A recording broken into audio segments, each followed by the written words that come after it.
Now question number 2.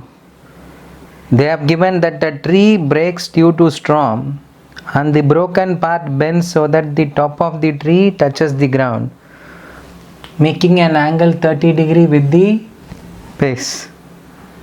Now you can see that a tree is broken due to storm and it has fallen down. The top of the tree is touching the ground. It is making angle 30 degree with the base. And they are also telling that from the base of the tree to this point where the tree touches the ground, top of the tree touches the ground, the distance is 8 meter. They are asking us to find height of the tree. Now you can see that height of the tree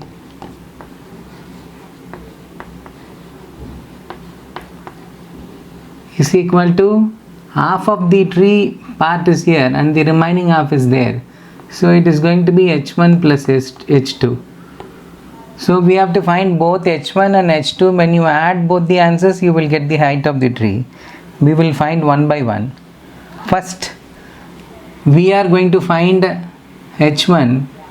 Angle is 30 degrees. So we are going to find the opposite side. The adjacent side is given.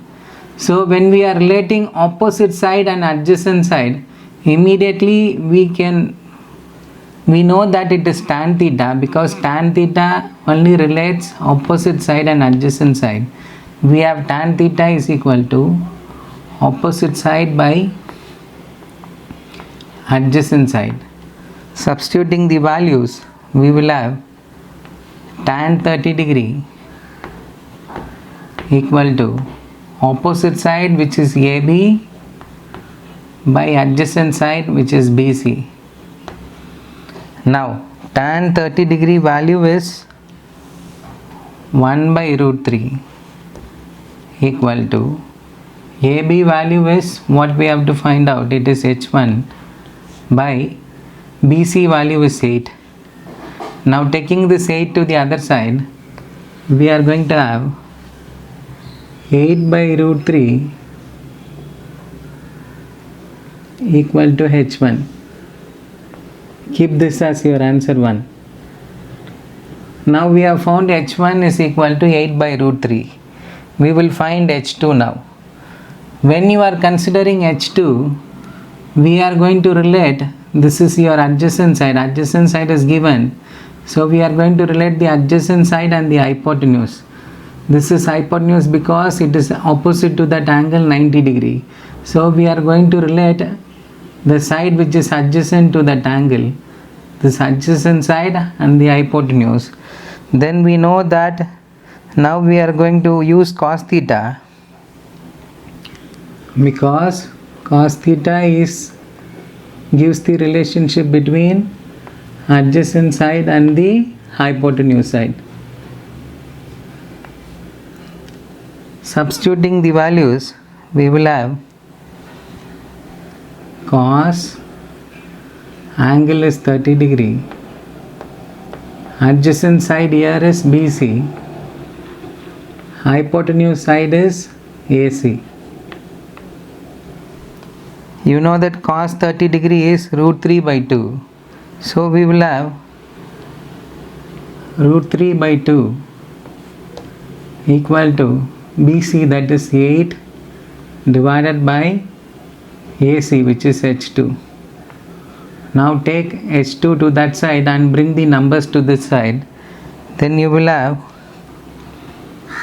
h2 equal to, when you take h2 to this side, it will go to the numerator. We are going to have 8 into 2. When you take it to the other side, it will go to the numerator, and this root 3 will go to the denominator. Now h2 is equal to 16 by root 3. Keep this as 2. Now we have found measurement of h1 and h2 separately. We are going to find the height of the tree. We are going to substitute both the answers there. Now the height of the tree is equal to h1 plus h2. You have found h1 to be 8 by root 3 plus h2 is 16 by root 3. Since the denominator is common, you can take the denominator to be root 3. Then adding the numerators, we get 24. Now, we should not leave an irrational number in the denominator. You have learned this in class 9. So, we are going to rationalize the denominator.